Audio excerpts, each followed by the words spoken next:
Hello and welcome to Press TV's debate. I'm Marzi Hashimi. Thanks so much for being with us. Well, right and wrong, legal and illegal seem to be relative, depending on which country you are. If your country is the United States, you can test ground ballistic missiles, though they were banned recently and not be condemned. And if you're Israel, you can test a ballistic missile even with nuclear capability, and very few will even notice or comment about it. If you're Russia or even Iran, even not launching missiles with this capability, condemnation and even sanctions may be the response. What does this all mean? Stay with us as we take a look at all of this on this debate. On Thursday, the U.S. military conducted a controversial test. The Pentagon tested a conventional missile that was previously banned by the Intermediate Range Nuclear Forces Treaty, known as the INF. What the U.S. military tested was a prototype conventionally figured ground-launched ballistic missile. The American military has long eyed the development of such mid-range missiles, and now the Pentagon chief talks about possible deployments to other countries. Once we develop intermediate-range missiles, and if my commanders require them, then we will work closely and consult closely with our allies in Europe, Asia, and elsewhere with regards to any possible deployments.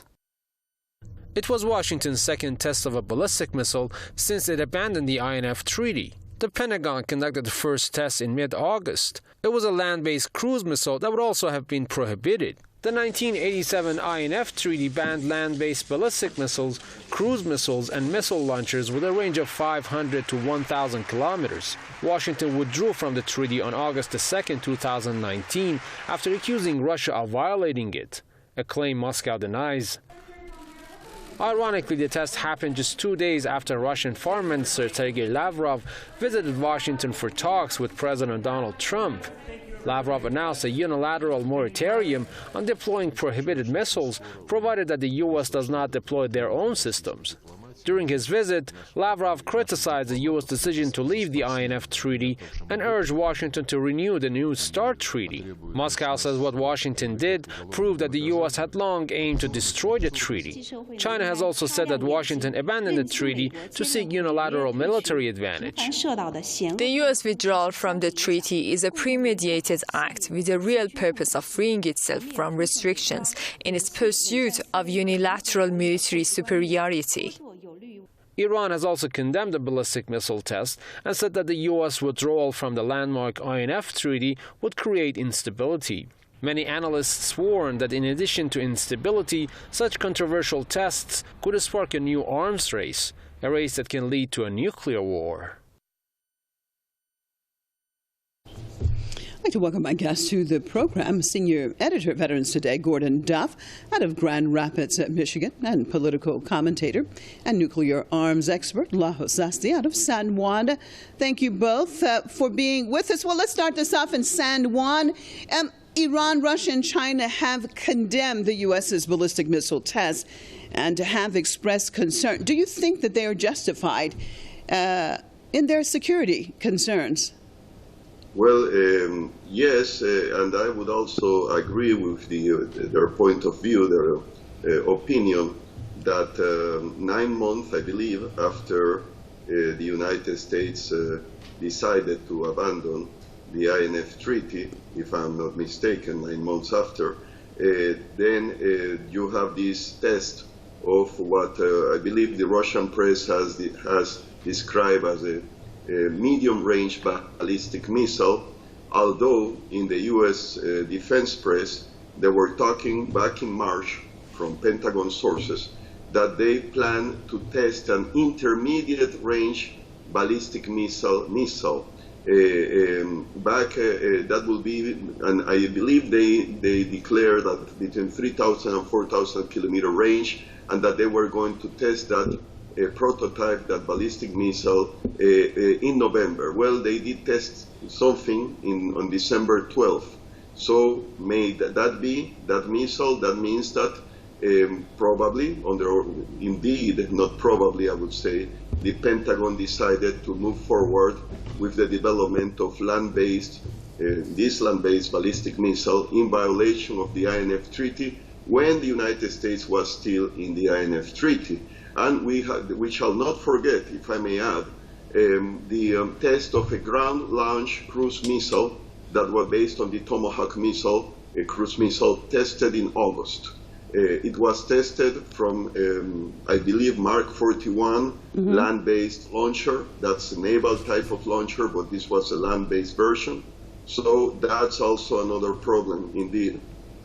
Well, turn to Grand Rapids and Gordon. What is the United States trying to do in your perspective? We saw them leave the treaty, and now we've seen 2 tests since they have left the treaty in just a few months. What's the goal? What are they trying to do? Well, the idea that these systems that we're talking about now are the real problem is a smoke screen. As long as 15 years ago, the U.S. began developing a weapons carrier version of the massive Global Hawk drone. This is the same drone that Iran shot down cruising in and out of its own border. This is a slightly smaller version, but is capable of carrying 3 to 4 short-range nuclear weapons, range to 500 kilometers, either on an internal rotary launcher or wing-launched. Now, the program was supposedly canceled but went dark. The issue Russia had early on, and this was well before canceling the INF Treaty, that a drone operating on Russia's borders, directly on Russia's borders, carrying nuclear missiles, and the U.S. has that capability and demonstrates that use of freedom of the air, as it were, is in violation of the accord anyway. And the U.S. has been in violation for more than a decade, using a combination of drones and short-range missiles. Additionally, the U.S. had managed to build a system. This is an anti-missile system that was being used, stationed in New Jersey for protecting the American coast in combination with 3 or more Aegis destroyers. This was an Aegis on land system and a defensive system deployed on the borders of Russia. And the U.S. is looking at deploying as many as 3. But as early as 2011, an on-land Aegis system, which disabled Russia's nuclear arsenal to a large extent, had been deployed secretly, and by 2015, publicly. And that well, let me just jump in here, because you've talked about a few different things, Gordon, and you said that secretly various programs that Washington was involved in. Lajos, what does it all mean when there seems to be no accountability for the United States, that they can do basically whatever they want, as Gordon put it, dealing with certain weapons secretly? But at the end of the day, isn't it because there is no accountability? Well, it's all a matter of respecting the treaties. And the moment that one of the parties to one treaty decides not to do so, then that is a problem. It requires strong discipline on the parties, in this case, 2 sides, United States and Russia, and there is a problem. If one of the sides or both decide not to follow the treaty, then it's like it doesn't mean anything. For it to work, both have to agree and want it to work. And that, I think the problem is that in the United States, at least from the times of George W. Bush, President George W. Bush, there was an attitude not to follow the arms control process that was religiously, I believe, followed by many presidents, Republican and Democratic. You have the cases of Nixon, Gerald Ford, Jimmy Carter, Ronald Reagan, George H.W. Bush, then Barack Obama with the New START Treaty. But then you have members of the Republican Party in the national security field and I wouldn't say all the Republicans in the national security field, because there have been many strong supporters of the arms control process, but you have some that they believe that since Russia is poor, they are mistaken in that regard, but they believe that Russia doesn't have resources, it's poor. They think of Russia like in the 1990s under Boris Yeltsin, after the collapse of the Soviet Union, when there was some sort of economic chaos. They believe they don't have the money to conduct an arms race or to modernize what they inherited from the Soviet Union, and they mistakenly believe that Russia doesn't have the military technology to keep up with the United States. So you're saying because of their belief that Russia can't financially afford to keep up with Washington, then of course Washington makes it null and void the treaty, and then takes off in trying to do basically whatever it wants to do unilaterally, correct? You're correct, and that was also good for the New START Treaty when it was signed in 2010. I remember when I was in Washington, D.C. back then, there were some that they believed that why to limit to 1,550 nuclear warheads per United States when Russia won't be able to keep up even with that number, and we don't need to kind of control Armstrong, the sovereign power of the United States, to keep as many weapons as they could. But I would add something too, and sorry I'm making it too long. It's okay, go ahead. What if in the U.S. Army they would have missed the fact that they didn't have a Pershing II medium-range ballistic missile land-based? There was probably an inter-services rivalry, seeing that the Navy, the Air Force, they got the capability of having cruise missiles that they could launch, that they are medium range, intermediate range, while the U.S. Army doesn't have it. And then you have the multinationals or the big defense corporations like Raytheon, McDonnell Douglas, or Boeing, and Northrop Grumman, that they would like extra business by, getting new orders of land-based missiles that otherwise would have been banned by the INF Treaty. Okay. Well, Gordon, your take on this. How much of this is related to, as our guest in San Juan just mentioned, as far as dollars and cents and money, and how much is it basically actually a miscalculation on the part of Washington about the capability of other countries, such as Russia? Well, you have to realize that every American space launch uses Russian engines, and that Russia's missile technology has always been superior to the U.S. Their engines are certainly superior. Their current missiles in development are all superior to the U.S., easily so, and that Russia's economy is scaled, that they don't have the bloated military-industrial complex and all those Republican congressmen to pay. It can be really expensive. Russia's proven more than capable of building strategic weapons. They certainly can't match the U.S. They build excellent planes, but they have very few. They build some excellent ships. Their caliber missile is 2 decades beyond the Tomahawk, which needs to be phased out.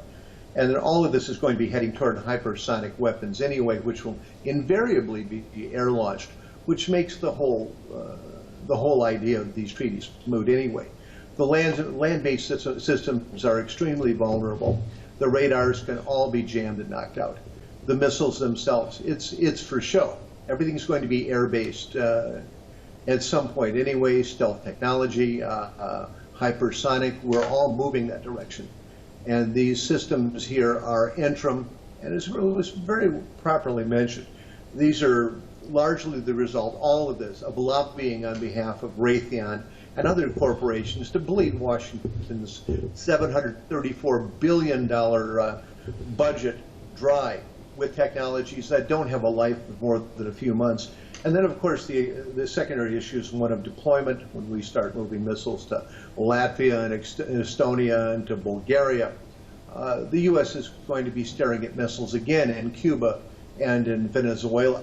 And that'll, of course, drive the American people frantic somehow, not realizing that the worst weapons are the nuclear torpedo, the site that the Russians built with 100 megaton warhead, and others that are already being deployed right now, which are 1,000 times worse than these weapons.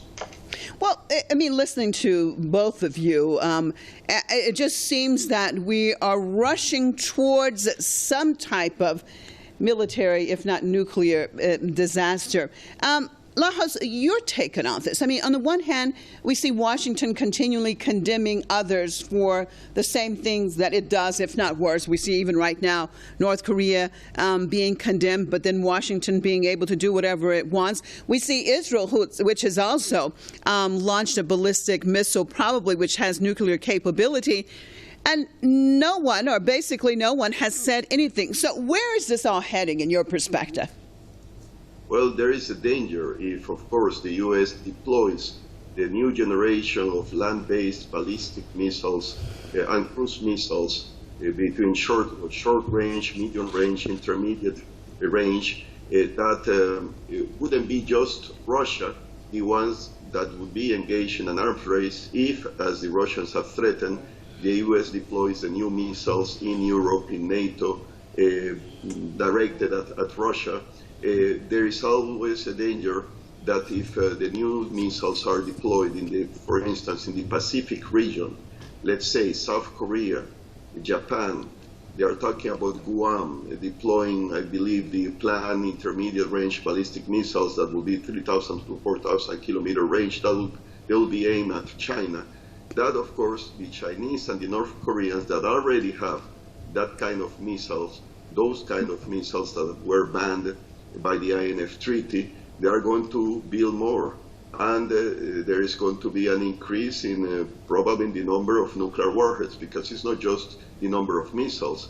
Granted, the U.S. has declared that the new missiles are going to be armed with conventional warheads, but they can be armed with nuclear warheads. And probably for the sake of deterrence, they may think that arming those missiles with nuclear warheads, they may deter the North Koreans, they may deter the People's Republic of China, but that's going to generate more of an arms race. And then, of course, the missiles are probably going to be aimed against Iran. With nuclear warheads, maybe not. With conventional warheads against Iran, in Arabia, probably Saudi Arabia, the Persian Gulf Arab states. But then again, that's going to trigger also an arms race with Iran, because Iran, seeing those missiles as a threat, is going to respond in kind with missiles of its own, much more, and with the access to technology, not just Iranian-based, but also from allies like China, Russia, North Korea. So the world probably is going to be more dangerous and less safe. Well, Gordon, I mean, what is it you feel that Washington is after? What's the goal? I mean, does it want more insecurity in the world? Obviously, the United States would or should know that if it goes towards an increase in dealing with various weapons, that also other countries are going to follow suit. And in many cases, I mean, what we've heard from Pyongyang even today, it was saying that it will continue testing its ballistic missiles, and they're saying it as a defense to counter what it's calling U.S. aggression. So your take on all this, and what's the overall goal by Washington in your perspective? Of late, we've started referring to Washington as the regime. It's certainly not a government. And we look at the flaws in America's military power projection. The U.S. is dealing with a fairly large bomber force, long-range bombers. About half of them are sitting in Qatar, which is within range of Iranian missiles, and they could be wiped out within a few minutes. All of our allies in the Gulf are under an Israeli, or both an Israeli and an Iranian missile screen. The entire region is blanketed and could be destroyed at any given time. The U.S. spends much of its budget on aircraft carriers, almost all of which are parked in port and have been for many months, because, frankly, the military is running out of money. But we're building more of those carriers. And, of course, China has not only has missile systems, but has had for over 10 years. that could empty the Pacific Ocean of American carrier battle groups in a matter of minutes, using just conventional weapons. These are extremely vulnerable, if not useless systems. Now, the U.S. is primarily involved in the game it always has been, a powerful military-industrial complex, largely at war, not with Iran or Russia, but with the American taxpayer, a bloated Congress controlled by a massive influx of funds from the military-industrial complex, and of course the Israel lobby, which has its own agenda, all of it tied to maintaining instability, but mostly for manipulating markets, manipulating oil markets, selling unnecessary arms, and impoverishing the world. And as far as military confrontation, we look at nations like Israel. They have a large military with absolutely no combat experience. We look at so many other nations. Every time the U.S. goes to war, tribesmen with muzzle-loading weapons beat the U.S.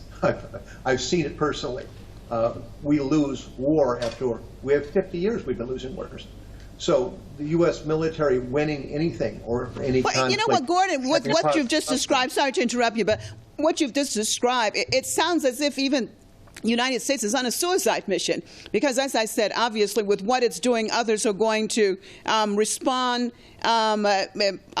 because of their own defense, if nothing else.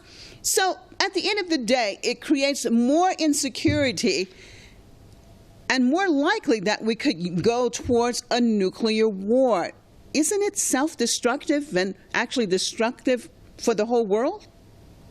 Well, I was just watching 30 seconds, Gordon, 30 seconds, sorry. Interviewed General Mattis the other day, and we've just had revealed to us that all of the intelligence and stories we've had about Afghanistan for the past 20 years have been totally fake. And yet there's Mattis, former Secretary of Defense, spouting out about Iran and its culpability in the attack on the Saudi oil facilities, which of course the UN had announced 4 days before that there was no evidence that Iran was involved. So the entire U.S. is involved in a shell game of fake narratives to support military waste.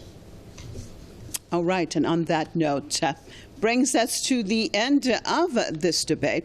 I'd like to thank both my guests for being with us. Senior Editor, Veterans Today, Gordon Duff out of Grand Rapids, Michigan, and political commentator and nuclear arms expert, Lajos Szaszdi out of San Juan. And as always, viewers, we appreciate you being with us on another debate. I'm Marzieh Hashemi, signing out for myself and all the crew right here in Tehran. Hope to see you next time.